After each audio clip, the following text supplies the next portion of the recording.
Okay, good morning. We are doing Shin Mem Gimel. Dine Katan b'Shabbos. Okay, Aleph. There is only Aleph. Katan ochel nevelos ein beis din uvin lahafrisho. So if a Katan is, feel free to take if you want. If a Katan is eating non-kosher, Beis Din doesn't have the halacha to stop him. That's not their job. They're not obligated to stop him. Aval aviv mitzuva ligorbo lahafrisho mi'isura deraita. But a father is commanded. Right now, I'm doing the first literal translation. You'll see the Mishnah Berurah explains this seif. I have to read it like in two parts. Anyways, so a father is obligated to stop his child, to separate him from doing in Isur D'Oraita. We'll see that's also by an Isur D'Rabanan.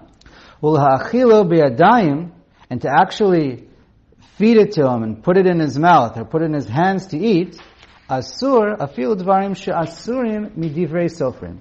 Even if it's only Asur D'Rabanan, you're not allowed to. V'chen, I think the main exception to that rule is if it's for him to grow, to be healthy, like on Yom Kippur. That's pretty much the only exception. Okay? And if he's taking for himself something that's for himself, you don't have to, for his own enjoyment, you don't have to necessarily stop him. By Nisur D'Rabanan. We'll see. V'chen asur lahargilo b'chilul Shabbos u'moed v'afilu b'dvarim shehem mishum shvus. And you can't even, it's asur to get him used to, or to help him along in doing chilul Shabbos, or moed, or any isur, afilu midarabanan. So first, just to point out that there is a mitzvah d'oraisa that we have to teach our children Torah. We have to teach them how to behave. We have to teach them the halachas, etc. That's a complete din d'oraisa. As far as teaching him and mechanech him and physically doing the mitzvot, so that I think all, if not most, the poskim point out it's only a mitzvah d'Rabanan, and some point out it's more than a mitzvah d'Rabanan. It's midivrei Kabbalah, because we get it from the pasuk in Mishlei, Chanoch lenar al pi darko. And some say there's even like an ikar, kind of like a remez, something to hold on to, even midin Torah.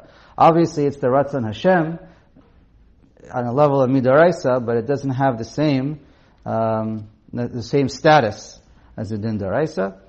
That's for the mitzvah of chinuch. But to be mafrish, to stop him from doing so the Mishnah Berurah points out three psukim that we learn from, that it's not only by Shabbos, it's by Kol HaTorah Kula, that there is a mitzvah d'oraisa to stop him from doing an avera. He quotes Lo Tochlum, again you can look at it inside, Lo Tachilum L'Ktanim refers to Kol Nefesh Mikem Lo Tochal Dam, it's repeated, so it's Lo Tochal Dam also means Lo Ta'achil L'Ktanim, and it says twice, Emor Ve'amarta by the Kohanim, that it's not only for you, but it's also to teach you that you have to prevent your kid from doing an avera. We can't, and then we already mentioned that you can't feed him in Isur D'Oraita, and you can't bring him into a Kohen, a baby, a child, you can't bring him into a bite of Tuma. Right. Those are all things that you're physically doing, so that you're not allowed to. Okay? But, L'maisa, when it says la'afrisho, a father has to prevent his children even from doing in Isur D'Rabanan. And so the Mishnah Berurah explains is the clear halacha. The main difference between D'Oraisa and D'Rabanan is if Beis Din is mitzuva or not. Primarily, is Beis Din mitzuva on the father. Because Beis Din have to now give tochacha to the father to be mafrish. If the father is not doing his job to separate the child from doing both in Isur D'Oraita and in Isur D'Rabanan, so does Beis Din have to get involved to the father on how he's raising his children. So that's only that makes a difference if it's in Isur D'Oraita or in Isur D'Rabanan. Some point out there's a mitzvah of chinuch on the mothers. Let's point it out. Mishnah Berurah, I'll just mention because it's important. The Mishnah Berurah points out that sometimes we see that the parents are lack in raising their children and how to behave. We just had Parshas Korach, or in America you're about to have Parshas Korach. So, right, machlokas. So he says it's terrible. He sees kids, they're involved in machlokas, lashon hara, etc. And parents have to be machanech their kids. Let's see, anything else you want to point out? All right, I'll just to mention, it makes a little bit of a difference if you're bar mitzvah or not. I mean, if you're age of chinuch or not. If he just points out, basically, whatever age is appropriate for you to teach them when they get older and understand which mitzvah they're doing, and that they can, it depends which mitzvah. There's tefillin, there's learning, there's Hilchos Shabbos, everything, whatever is normal for the hasaga of the child, then that's when you're chayav to teach him. But to be mafresh, that's already, once he's already, 3 or 5, whatever the age is, he starts having some kind of havana, so then you stop him from doing Yisurim, again with a reason. Okay. But if it's a tinot that has no havana whatsoever, you don't have to stop him. Okay. Haggah. Let's read the Haggah. V'yesh omrim dekol zeh bekatan delo yigia lechinuch. Some say this is only if lo yigia lechinuch. Avay yigia lechinuch trichim lahafrisho. If you reach the age of chinuch, then you have to, and Beis Din has to get involved. Okay. Means kol adam. Yeah. Kol adam. V'yesh omrim delo shayach chinuch leBeis Din el la'av bilvad. And some say no, it only applies to the father. Okay. And Mishnah Berurah says when it comes to an Isur D'Oraita, it's good for others to get involved, but by an Isur D'Rabanan, it's okay. You don't have to get involved. Leave it. Okay. That's the first opinion. And the Yesh Omrim, Mishnah Berurah says that's the opinion of the Mechaber, of the Shulchan Aruch. V'katan shehika et aviv, avar shar aveos bekatanito. Any katan below the bar mitzvah, he did averos when he was younger. Alpha pisha ein sarich teshuva kesheyigdal, even though he doesn't have to do tshuva when he grows. He doesn't have to do tshuva when he gets to be age 13 because he was pater. He called makom tov lo sheyikabel atzmo eze davar litshuva ulechapara alpha pisha avar kodem shenaseh bar onashim. It's good for him to do tshuva once he reaches age 13. And you should still do tshuva, and that's proper. It's better, even though there may not be a chiyuv, especially on areas of a machloket, because we saw even Ketanim got punished with. We'll get into it, but even Ketanim got punished and swallowed up with the story of Korach. So we see when it comes in particular with machlokas in those areas, it's even more chamor. So this last line is about even a katan or dafka? A katan, one who did an avera and now he turns bar mitzvah. If he should be doing. Is ben Yud Gimel or ben Chaf? I don't know for sure. Good question. I would assume Yud Gimel, but I don't know. Maybe it's both. Either way, you should always do tshuva. Shin Daled Mem. Okay, Din HaHolech B'Midbar B'Shabbos. Okay, I don't know if this will come up too often in our lives, but let's see. Aleph. Holech b'midbar, a person's traveling in the desert. He wakes up in the desert. He doesn't know what happens. Ve'enu yodea matayu Shabbos. And somehow he doesn't have a calendar, he doesn't have a smartphone, and he doesn't know when it's Shabbos. He has no idea. No one to ask. Mona Shiva Yamim. So he just counts 7 days. Miyom Shenatan El Libo Shechato. When he realizes that he doesn't know what day of the week it is, so that day, whether you find out at night or in the morning, that day or any time during the day, that's day 1. That's Sunday. And on the 7th day, you count 6 more days. That's Friday night, Shabbos. Then you daven like it's Shabbos. The other days you daven like weekday. The 7th day you daven like Shabbos. You're Mekadesh Shvi. You say Kiddush, you do Havdalah. Obviously, we're going to see, you won't do Havdalah, you're going to do all these with bread and wine, like we always do. But are you going to do Borei Mir Ha'esh when you do Havdalah? Obviously not. We'll see why, because it's a malacha. You can't light fire. And it also might be a bracha of Havdalah, but okay. But the main issue is, so fire, we can't light a fire. V'im yesh lo mima lihit parnes, and if a person has what to be mefarnes himself, he has money in his pocket to buy food wherever he is, I don't know, in a desert, whatever, I guess there's a makolet there. Asur lo la'asot malacha klal ad sheyichla ma sheyesh lo. You can't do any work, you can't do any malacha to grow produce, because you have,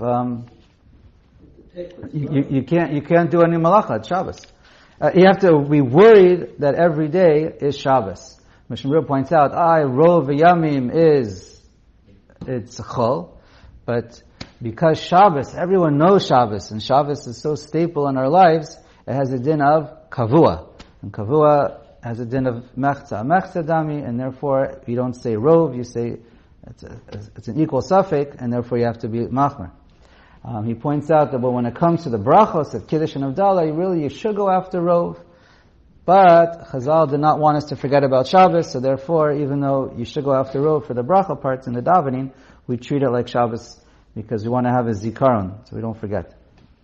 Okay. So as long as you have something to buy food with or something to eat, you can't do more malacha to save up or to do more malacha or to make money or to just to have or to make more food, because you can't do a malacha. So since you can only do enough malacha every day, so you have food for that day, so it comes out all 7 days, including your Shabbos, you also have to do a malacha in order to eat, because you can't do extra malacha on Friday in order for Shabbos. Okay? Are you allowed to squeeze grapes, make wine for Kiddush? We had this already, and the answer is no. So on this case, maybe you can. He asked if you could squeeze, even though it's a din deraisa to squeeze out grapes. In this case, you need to eat food. So it's not clear. Again, it's not so lamaisa probably, but it's not so clear how much food you're allowed to prepare. It's right. So the question is, I don't think you have to stick to bread and water your whole life. You can probably fry one piece of schnitzel and make some grape juice, and that's what I would think, but I don't know. The Taz quoted their hating in Aleph. Yeah. Right, so as long as you have, so that's what it says, as long as you have food, you don't have to make more food. So that's a question. I don't know. If you're stuck to only bread and water. Mutar leilech lo, or maybe one day have schnitzel, one day have bread, I don't know.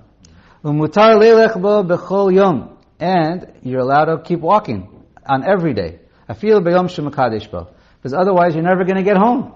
You're going to be stuck on Gilligan's Island.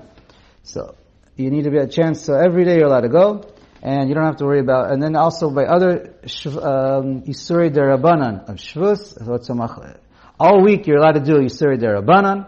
Machokes by. What about on the 7th day? If you can do Isurei Derabanan, so Machokes Mishnah Berurah goes Lakula, Safek Derabanan Lakula. Beis. Haya Yodea Minayin Yom Sheyatza Bo. Kegon Sheyodea Shayom Yom Revi'i a Yom Chamishi Letziato. Now, basically just doing a calculation. You know what day, you know that you left 3 days ago, but you don't know what day of the week 3 days ago is. So, Kegon Sheyodea Shayom Yom Revi'i, or 4 days ago. Yom Chamishi Letziato. Avo Eni Yodea Be'ene Yom Yatza. Mutar La'asot Malacha Kol Ma Sheyirtze B'Yom Shemini Letziato Shebiyom Kazeh Yatza Mibeito. So you know that there's no chance you would leave on Shabbos. Mishnah Berurah says you have to worry that maybe you would leave on Friday, even though usually you wouldn't. Maybe you did. But on Shabbos, for sure not. So there's 1 day a week, for sure, you would know it's not Shabbos. If there is such a situation, so that's great. And that's the day that you should do all your work for the whole week if you can. So that you don't have to do malacha on the other days. So every 7 days on the anniversary of that 1 day that you know it can't be, then that's the 1 day you're free. And so you see from here that you should always whenever you know you might reach a situation on Shabbos, this is a rule for all of us. Anytime you know you might reach a situation where on Shabbos you're going to come to do a malacha, try and preempt it and be prepared and take care of it before Shabbos. We saw that a couple of times, like by Mila, if it's going to be on Shabbos. Whatever you know that you might be chayav to take care of, because we just had the other day cutting toilet paper. So that's the same concept over here. He just points out, you're going to say, this person, again, I don't know how often it comes up, is going to wear tefillin every day. And mistama, it looks like even with the bracha. Just he says, don't wear tefillin at the same time you're davening Shabbos Shacharis, because it's Tarti de Satri. Okay, let's just read the beginning, just the first line of Shin Mem Aleph. Interesting. It's going to be real quick. Shin Mem Hey. 1 minute. Arba Reshuyos Shabbos. There are 4 domains of Shabbos. Okay, it's really only 3 deraisa, but 4 derabanan. Reshus Yachid, that's deraisa. Reshus Rabim, it's deraisa. We're going to see what all these are. It doesn't go by ownership; it goes by physical parameters. We'll explain. Carmelit is a din derabanan, and I'll skip to the end. Umakam Patur. A makam patur is also is a din deraisa. Really, a carmelit is a makam patur. Carmelit on a level of deraisa, a carmelit is a makam patur. But we'll see that Chazal created this carmelit. And just to say what is a carmelit, it's this. We treat it like it's not a reshus yachid and it's not a reshus rabim. We treat it like a reshus rabim derabanan. A lot of people put it like that. It's partially true, but that's what it's often considered. Why is it called Carmelite? What does the word come from? We'll just explain this and stop. So the Ramah quotes one opinion. What does the word Carmelite come from? What is that? So he says it's from the Yerushalmi. It says Rach Mal. It's made up of the words Rach Mal, because that means basically it's not a liquid, it's not a solid, it's somewhere in between. Like you take an item and you're rubbing it, malal, nimlal, and then you're making it soft. You're softening it like by rubbing it. So that's the rach mal. And at the end of the day, your result is you don't have something liquid and you don't have something hard. It's a no man's land. Rashi says, what does the lashon carmila come from? The word carmilo. It's a pasuk in Yeshayahu. I'm sure we're all very well versed in Perek Yud. Pasuk Chet, it means a field. And a field, that's what the word means, a field. Carmelo, it's a field. And again, Ayin Sham, what's it talking about? How's it relevant to us? A field is not someone's house, and it's not a Reshus Rabim where a lot of people are walking. So for these halachas, it's somewhere in between no man's land. Just a final explanation that I know of is the Rambam. He says it's milashon ke'armala. So you have to add the word an aleph, which is a widow. Like a widow. And a widow is not married, and she's not a betula. So she's neither. Anyways.